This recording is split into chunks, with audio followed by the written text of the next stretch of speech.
I used to sell on Amazon and Mm-hmm. pre-Brexit.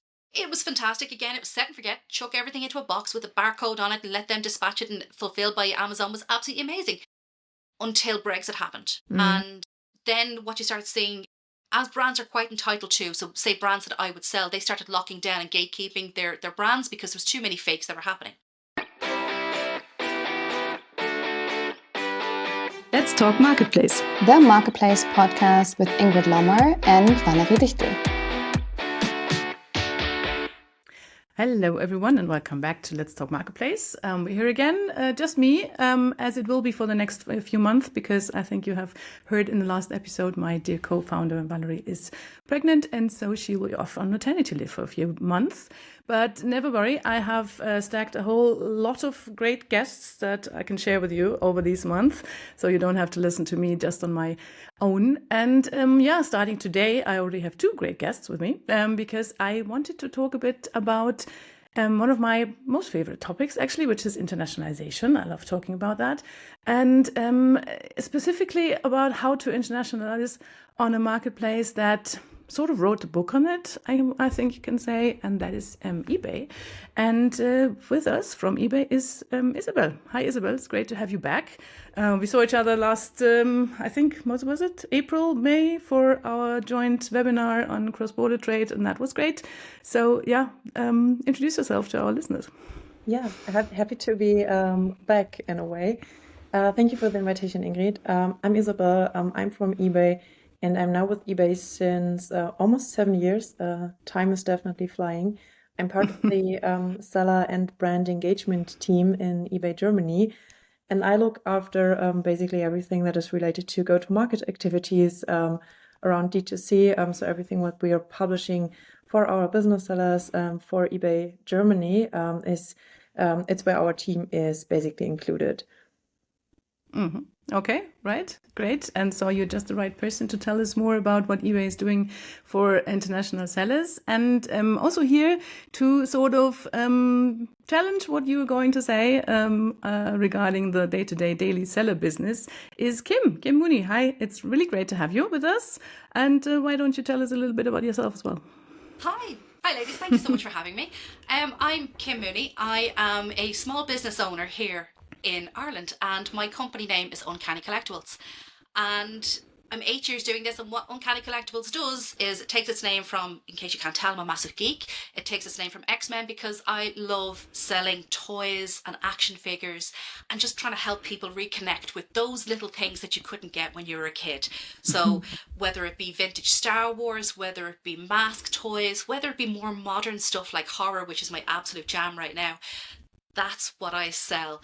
That's my bread and butter. That's my day-to-day thing. And it's a long way from when I used to work in a bank 13 years ago. So it's literally, I was there, I felt like I was losing my soul and started this up. And here I am 8 years later.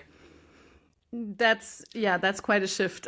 It's a big shift, Okay, so letting out your inner geek with your own shop and on eBay as well, and on other marketplaces too?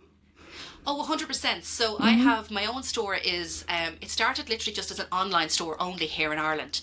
I don't know what it's like in other countries. I'm sure it's the same, but it is almost impossible to get something to rent as a storefront here.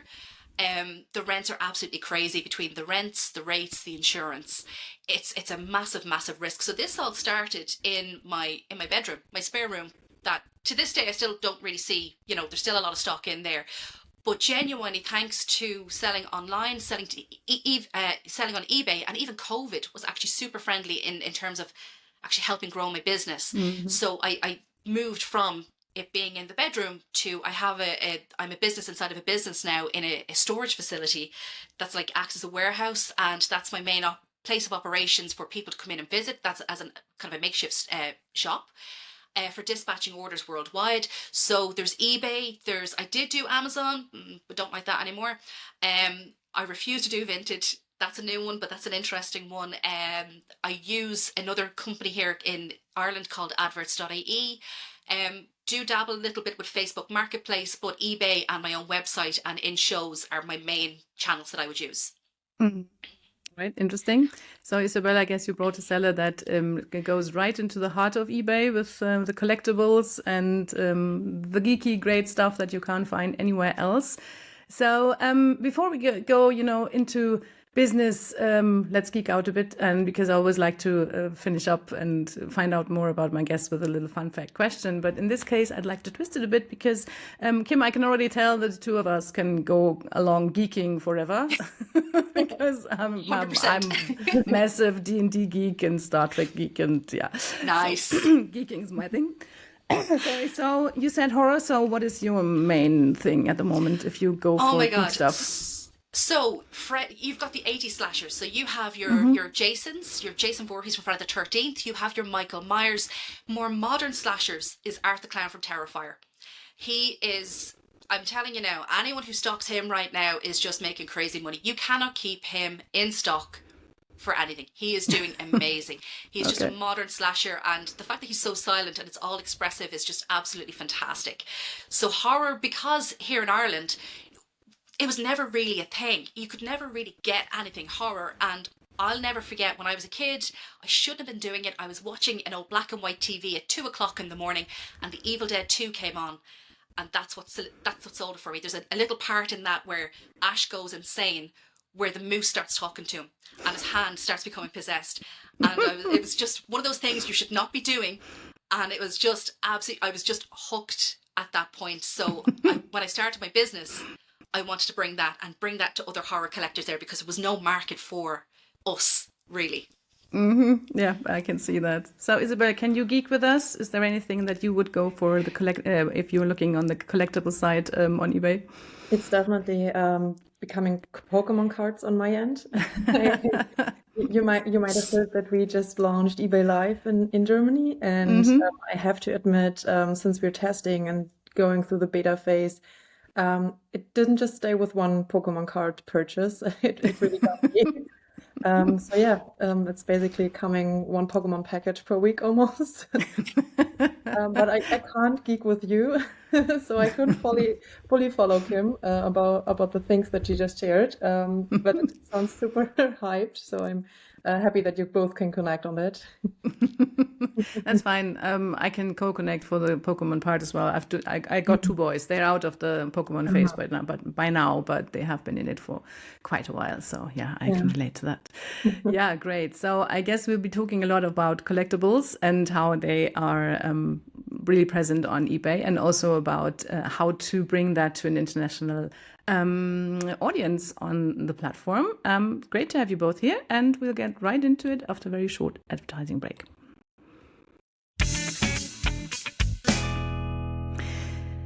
In which I wanted to tell you a little bit about our partner Pixelmoda. So if you are looking for high quality product pictures, especially in the fashion and luxury area, this is a difficult thing, because one style guide for your online shop and another for Zalando, and different rules for About You and Amazon embroidering, different backgrounds, poses, cuts, endless rounds of retouching.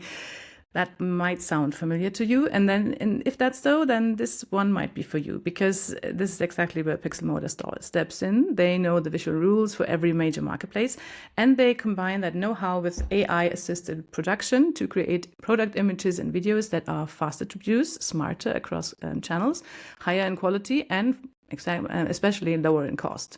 So we've got a webinar on this. It's called How AI-Driven Product Images and Videos Are Boosting Sales and Cutting Costs for Fashion Brands on Marketplaces. And there we'll have Gianni Rissarazzi, the president of Pixelmoda, with us, and he will show us how brands can increase sales with better visuals, reduce returns and production costs, and scale content seemingly across marketplaces and everything, and what all that has to do with AI-generated imagery, and what you can do with AI and what you can't do with AI.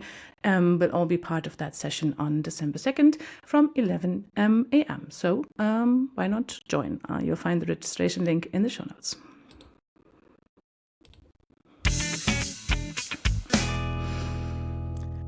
Okay, ladies, let's go in and talk about collectibles and internationalization. Maybe first, Kim, give us a little look out. What does your business look like? You already touched upon it a bit, told us about the marketplaces you're active on, but now let's look at it from the international perspective. Where are you selling and which marketplaces are you present? So my main website is mostly Irish based, and it was based on, say, WooCommerce up until recently, when I was just getting absolutely bogged down with WooCommerce. Is absolutely amazing if you're starting out, but 8 years later there was too much that I needed on it, and there was too much time being spent developing, fixing problems in the technical back end. You're losing time. And one of the things that I love about eBay is they gave me an account manager during COVID, and he's Dutch. I have to shout out to Johan because he's absolutely amazing. And he literally gives out to me in a friendly way saying, Kim, you're doing too much. You need to get a red card system in there and just stop and focus on these things. So from having literally just as a sole trader, you probably know yourself, when you're doing everything yourself, you just get caught up. So he introduced me, a previous account manager called Jamie introduced me to eBay Mag. Megan, who came along then, she literally taught me all about eBay Mag, and the fact that we can now take it from, it was on WooCommerce and it was connected via a plugin called WP Lister. So it takes it from the website, WooCommerce, without having to do all these manual extra uploadings, and puts it into eBay Ireland. Then from eBay Ireland, it would cross-post it into eBay Mag, where I don't know, I can only speak for myself, my linguistic skills are absolutely terrible. I cannot learn anything. Even with Google Translate, I am terrible. And I love the fact that eBay Mag is literally translating stuff for me into native languages and currencies. So in the beginning, it was most of the sales were coming from eBay Australia, eBay Canada and eBay USA, with some residuals coming from France, Germany and Italy. And now, because of the world that we're in, where the American market is essentially shut off, it's shut itself off, I found that a lot of Europeans are looking for more European sellers. So eBay Mag has been absolutely fantastic in terms of helping me reach those people in those languages, in those currencies. So my biggest markets right now, where it used to be Australia and America, is now Germany, France and Italy. Great. Okay. Let's take a little step back, because you were dove right into eBay Mag. But Isabel, maybe you would like to explain to our listeners what eBay Mag is and what that program contains. Yeah, it's actually not a program. It's rather a tool that we are offering for all our sellers. And it's a tool that takes the translation efforts from you. So taking another step back, how international shipping or international selling on eBay works is that you basically have two options. The first one is, we call it passive CBT, so passive cross-border trade, where you just have a local listing on your domestic site and you just add the international shipping options to about the countries where you want to sell to.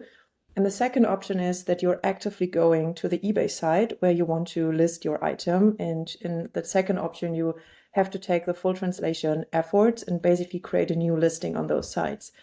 And what eBay Mag does is basically the transformation from a passive listing to an active one. So you just have your domestic listing in your native language and you go to eBay Mag. It's actually also ebaymag.com where you can access it. And there you can choose which listings you want to sell to which sites.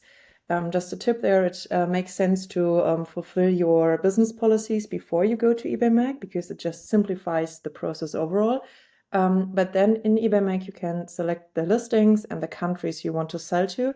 And eBay Mag takes the translation from your shoulders. So it translates and fully localizes the listings, meaning also Kim was just saying she was sending to Australia and US, which obviously also has a different currency. So eBay Mag takes also care of that.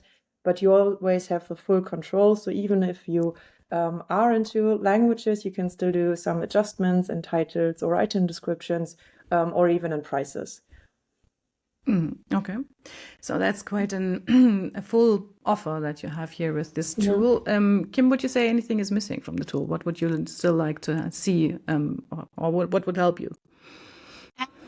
Like any tool, nothing is ever truly perfect. No matter whether it be, there was a previous one that I was working. God, for the life of me, I cannot remember the name of it. It was before eBay Mag, and it was costing me €100 a month just in doing exactly what eBay Mag does.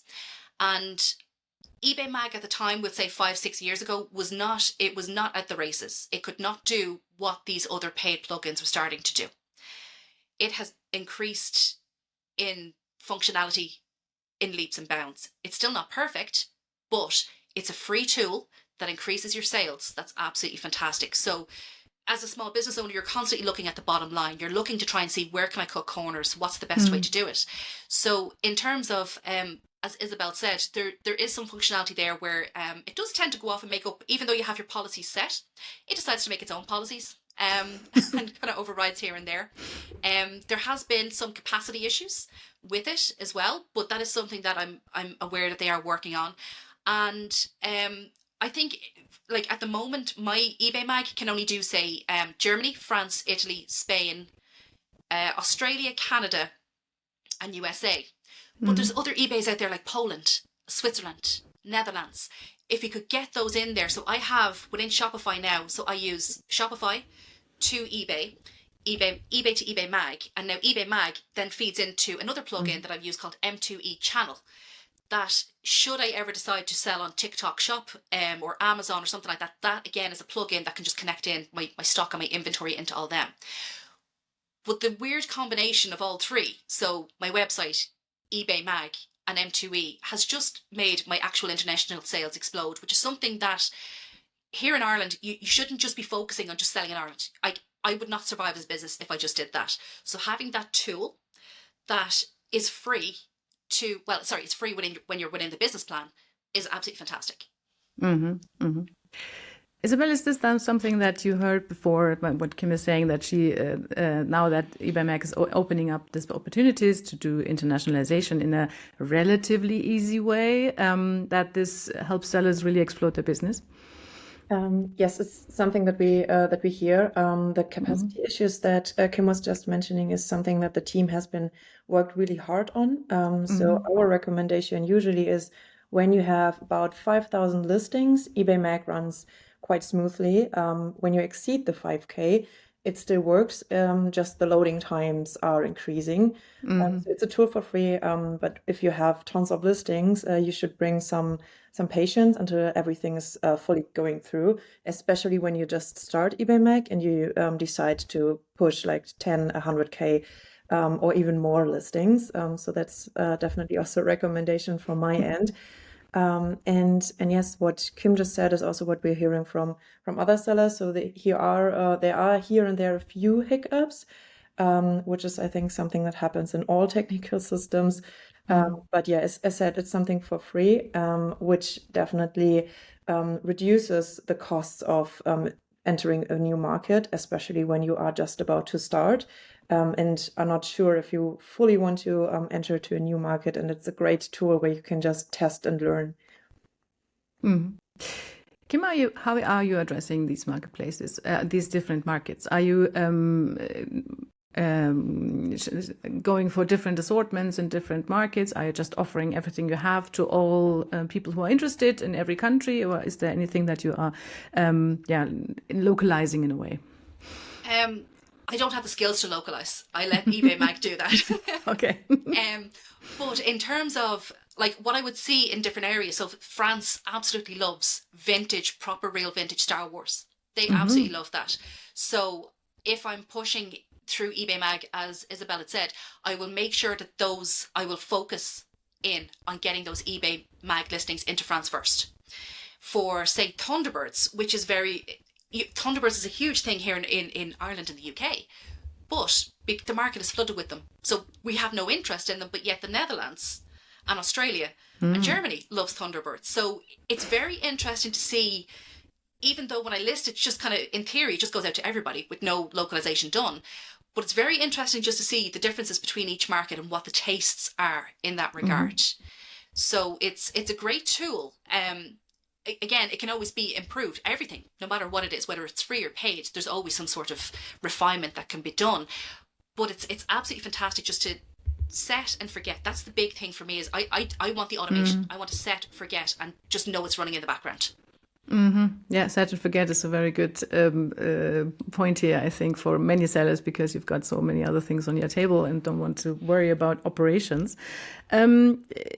Isabel, I know that eBay is also, apart from the great tool that you're offering, is giving sellers advice and some strategic input and where to go and which markets to focus on and which categories are working well in what countries and stuff like that. So, can you give us some insights here? What can you offer sellers, and do you have maybe some examples? You mean offering sellers in terms of which market insights to and enter, or- just in insights, yeah.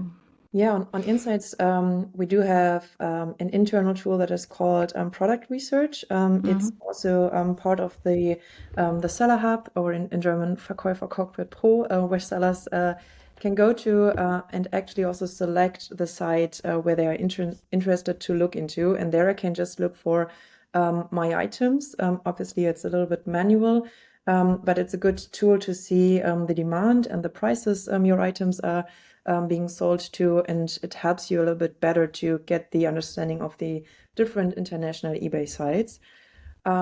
Something that we are also aware is that sellers are lacking a little bit the understanding of where actually is the demand for my item, but it's not really covered yet. So basically, where's the gap of demand and products that are already being offered? And that's why we have launched the so-called export matrix. So we actually looked through our different categories per market and did an analysis of where are buyers searching for items, but actually not really finding them yet, and where do we already see those items already being listed on other markets. Maybe it's something that we can link into the show notes. Happy to share the link. I don't want to go through all the markets in different categories now. But it's also something that we are offering for sellers to just give them an indication, and maybe to also add on that, I mean, obviously resources like this ones are also some that we are offering to our sellers, where we are just sharing our insights, and maybe to just share a few like top export matrix, not matrix, top export markets where sellers are actually selling to. We saw that, especially looking into international sales, that Italy, Austria, France, Spain, and also the UK are really top ranking when it comes to receiving international sales. So basically, where buyers are also quite open for exported items. And that's also always something to consider. But obviously, that depends on the category you're selling in. But like overall, those are the top 5 markets that we are seeing where sellers are actually selling to. Interesting to see UK on there, because I mean it's not that not that easy to receive products from outside the UK at the moment there. So, but still, obviously, consumers don't mind. So it seems. Yeah. So that's really great insights that you have there with the product research tool. Maybe some examples on some categories in some markets that like it very much. So maybe something where we can go a bit deeper and just give a hint on what insights we can find on it. Yeah, maybe we can. I can take a look at collectibles, as we are now having seen here. We see that actually Pokemon cards are Yes. quite demanded in Spain, France, Italy, and UK. And arts and antiques are rather high performing in France and also the UK. And when we look into more like playing stuff, for example, into Lego, we see that Spain and Italy are quite high on the list. And for example, for fashion, if we look into that category, we see that Spain and Italy are quite demanding for watches, specifically. So we can see also the trend of Italy, Spain, and the UK across categories, kind of. But yeah, there's still like nuances in terms of the categories. That's really a cool tool. Absolutely. Yeah. Kim, have you been using that one as well already?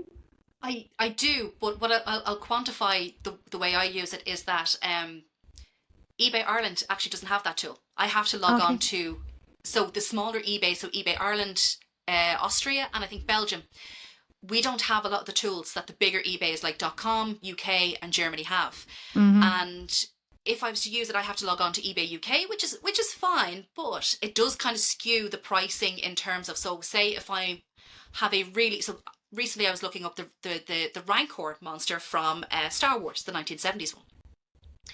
And I'm trying to get a reading on it, and it's all I'm really seeing is kind of in sterling. And Okay. I'll know what Irish people will pay. I'll know what kind of, from looking at, I'll kind of know what the kind of threshold is for Europeans to pay. So to kind of see some of the results there in sterling kind of throws you a little bit. Now, you do eventually kind of get used to it. You do a little bit of mental maths and you're like, okay, you know, Yep. 80 quid is about this. And it is absolutely fantastic to have something tool like that and just even see, so you can drill down into it. You can go in, you can actually use it for keyword research, which was something that one of my account managers had me do, which was, why are my items not selling? Well, it was because I didn't have it written in the way, the product titles written in the way that people are searching on eBay. And that in itself is an eye-opener when you use a tool like that. And then to even see the actual sales, the actual asking price versus the sold price over a period of whether it be 21 days, 30 days, 3 months, the last 3 years. It's a fantastic tool to get, especially when you start seeing that there is other tools out there that will give you this information, but they charge you for it. So to have access to this, again, as a small business owner, is absolutely fantastic. So what would you do with the information if you see your Rancor is selling in Spain for, I don't know, 80 euros and it would sell just for 60 in Germany? Would you change the prices for each country? Again, I'm going to go back to my set and forget. I'm lazy, right? Let's be honest. I have so much going on at this point. So I know from, say, when I was setting up eBay Mag, what I looked at was, what's the actual eBay fees that I'm losing per market, and what is the average asking price that I'm selling stuff for. So based on that, I threw it in. I used I used my brain before AI came along. I used my brain and I kind of put all this into Google Sheets, came up with a formula, and then when I list on eBay Mag, I'll set it that each marketplace is the asking price is, say, 10%, 20%, or 30% above my base website asking price. Now, I will also mark it a little bit higher, which is a weird trick that I got from talking to other sellers. I will mark it up a little bit higher than what I actually want, because then I can enable best offer. And it's very interesting to see what I might have thought was, oh, I'll just put it up, say, for €25 or best offer. But if someone's saying to me, put it up for 35, and you're thinking, oh, Jesus, that's a bit much now. But there will be somebody that will come along and offer you 30 instead of the 25 that you were looking for. So it's very, never assume that you kind of know the buyer's purchasing power, I guess, is the best way to answer that question. Yeah, and pain point in a way. Yeah. So yeah, that's interesting how you do that. So Isabel, is that something that you've heard from other sellers before, or is that I don't know, the Kim set and forget brand on how to use this? I have heard it from a few other sellers, also on their domestic listings, actually. So not really just in terms of international selling. But what I also heard from other sellers, and sorry, Kim, is that they are doing frequent analysis, are doing frequent price adjustments, and are basically just updating their systems from time to time, just to be basically on the latest state of what the prices actually are. So I would say it really depends on the strategy and where you want to focus your energy on. But yeah, we definitely also see sellers who are really strategically focused on updating their prices almost on a daily basis. But as you just heard from Kim, it's not a must, and there's always a trade-off when you just do best offer. What I also heard from one seller is that he said he just has so many listings, and he went back to the auction style. So he's just putting everything, I think, for €10 across the globe. And he's just doing auctions. So he's also trading collectible stuff. So always has just one item in stock, basically, from every listing. And he says in the end, it's just math. Sometimes he gets hundreds of euros for items. Also from France or Italy, where he never expected someone actually buying like old stuff. Yeah. So in the end, it's just a calculation thing that sellers have to decide for their business. Yeah, and just to add on to that as well, from, I suppose, if Ireland was physically part of the EU, it would actually, for me to buy stock in, so much cheaper.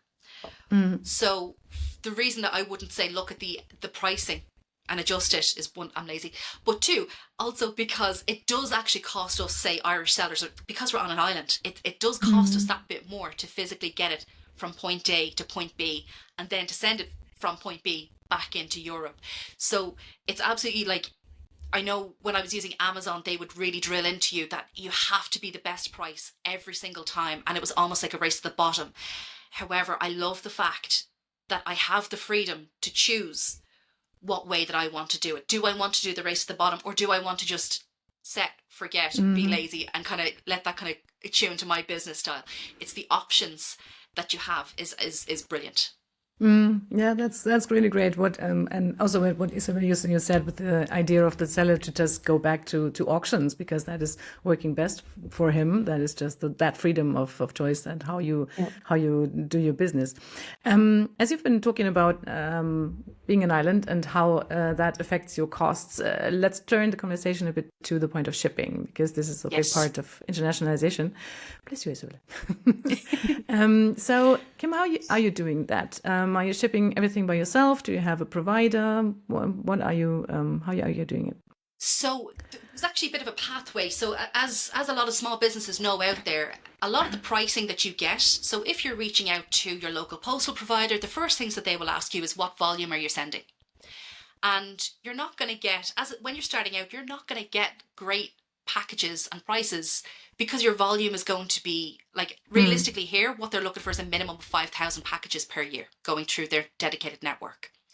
So in the beginning, eBay Ireland actually has Packlink attached to it. And I could actually be very cheeky and I could actually log in. I discovered this by pure chance. I could log in. If I'd made a sale on my own website, I could still access the Packlink eBay prices and send my package out from my website using eBay pricing, because it had that thing there. So it was absolutely fantastic, but that only worked for Ireland. I couldn't use it for international shipping. So then, because of my actual sales started growing, and then I was able to, one of the things that you have to keep on top of is when you're negotiating these prices, you have to know what's your average dimensions, how many packages, what's the weight, where are they going to. So once I started having the volume, I was able to reach out to these companies, and I've been through our official government carrier On Post, who are fantastic. Then I went to a couple of other courier companies that some would only kind of specialise in Ireland and the UK, and then others were all over the place. And finally, I've actually weirdly settled on UPS. And before I would have dismissed them, but they're literally giving me free boxes. I was spending €200-300 a month on boxes.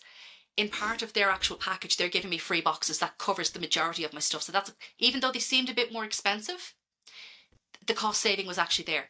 On top of that, they're saving me time by physically coming to my warehouse and picking up. So I'm saving time having to, instead of printing off labels and going to the post office and losing 2 hours a day, they're coming, picking it up. And there's full transparency in terms of where it's going, how it's being delivered. My actual losses for, say, items not received on time, packages gone missing, completely have, they're pretty much the, like, I actually have one at the moment where the UPS has actually delivered physically the wrong package to the customer, and the customer's actually really sound, he's lovely, but there's an open investigation going on to find out how that happened, because the customer still hasn't got his package. But that's very, very rare. So what I would say to people is, you need to look at, not the cheapest doesn't necessarily mean the best, because when I started out, there's one company that I used and they lost 25% of my packages in 3 months and nearly killed my business. Ouch. Yeah, that's hard. Yeah. Yeah. Okay, I absolutely agree on that. So, Isabel, I know that eBay is also offering some shipping opportunities, logistics opportunities for their sellers. So maybe you want to go into that a bit. Yeah, happy to do so. So it depends a little bit, at least for now, on the market where you're actually located. For example, in some markets, we do have eBay International shipping available. In UK, we do have the global shipping platform available. So it depends a little bit on where you are located and what you want to get out of it. We do have, as Kim said, the Packlink opportunity available in the most of our European markets. So basically, you just go to the platform and choose your label from the shipping provider you want to get your items being shipped from. And we also do have, for our German markets, a label platform available where they can also choose where they want their labels basically being shipped from. Maybe just to add on what Kim just said, independently of what provider you're choosing, you always should be careful in adding a shipping tracking information, because that is how we are protecting you as a seller, and this is how you can ensure that our seller protection actually applies for your shipment. It's not really a difference from your domestic shipping, so our seller protection also comes in when you're shipping internationally. It's just that you have to have really this tracking information to make us able to decide on the cases. Okay. I have to look a bit at the time because it is running out, but I do want to touch upon two subjects that always come up when I talk to international or brands and retailers who are telling me that they can't go international because these are the main problems. And this is customer service and returns.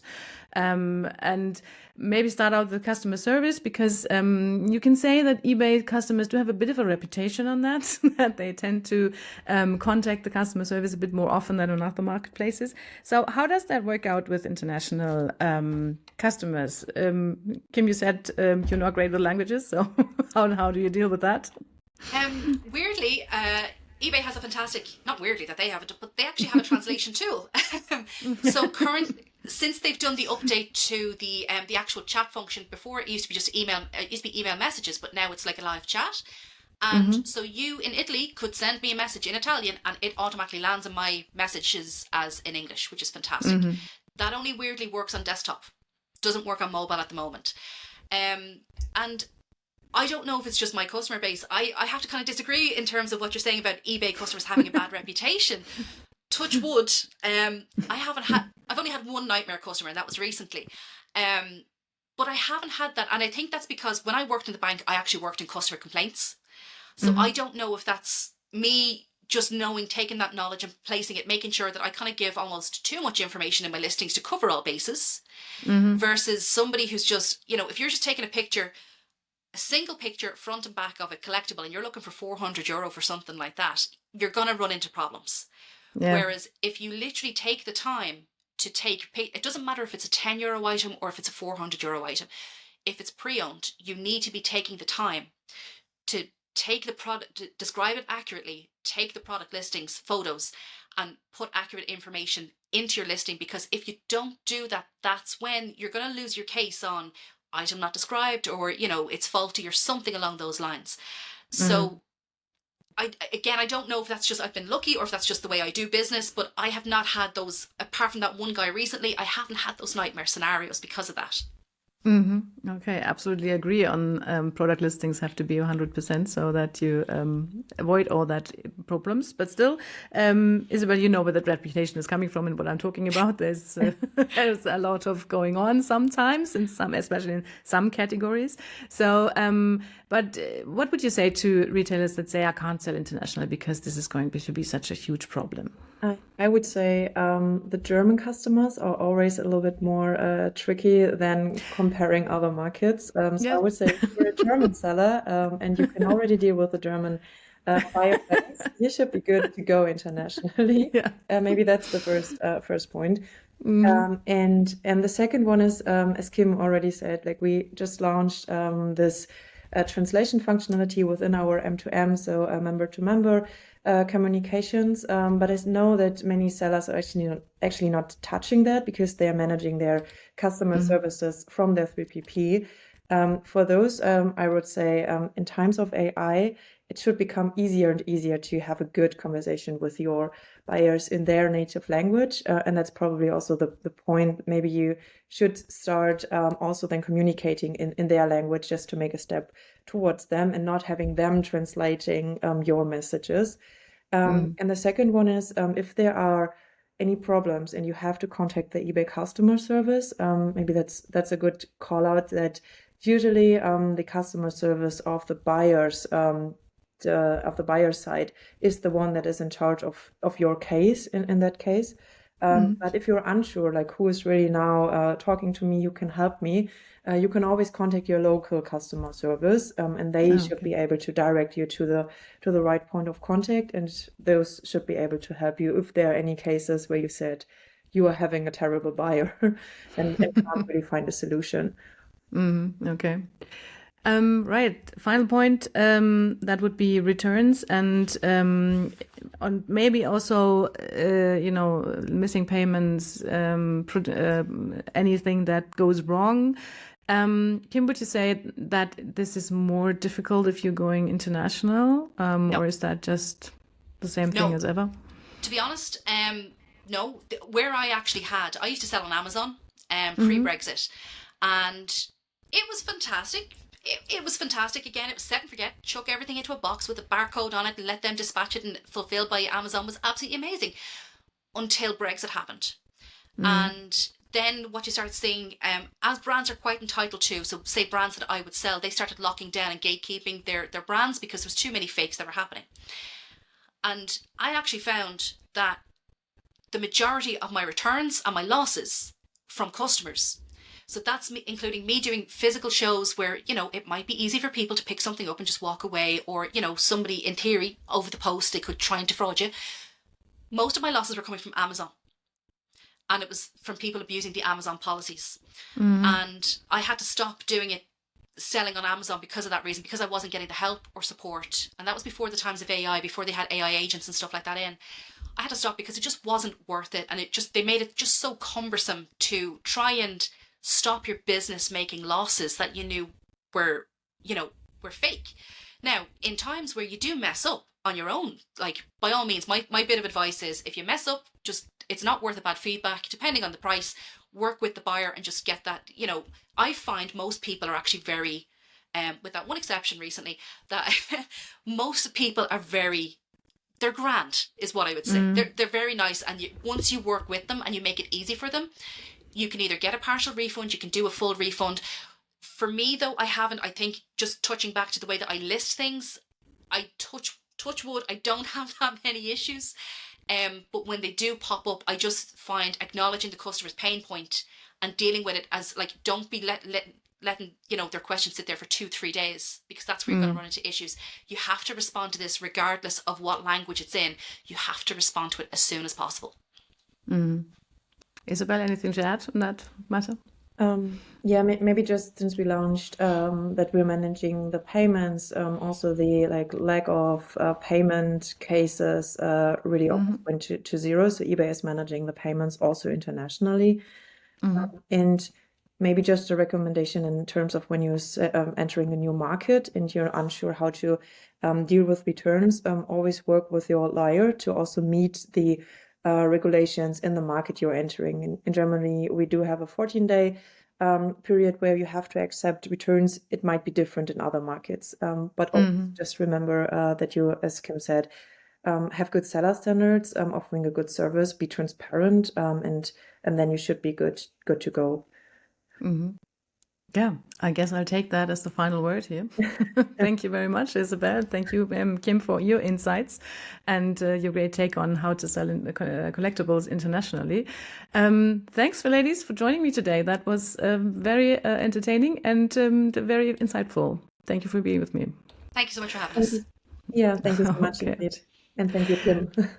Right. Next week, if you want to join us again, I'll be happy to welcome you. And we will have a special on the Black Week on Amazon in that case, and answer the question, is that still working for everyone, the Black Week, or should we maybe discard it? We'll see about that. And we'll also bring a few very fresh figures from the market for that. So join me again for that, and follow, like, subscribe to the podcast, and make me very happy with that. So thanks for today. Goodbye. You listen to Let's Talk Marketplace, the Marketplace podcast with Ingrid Lommer and Valerie Dichtel.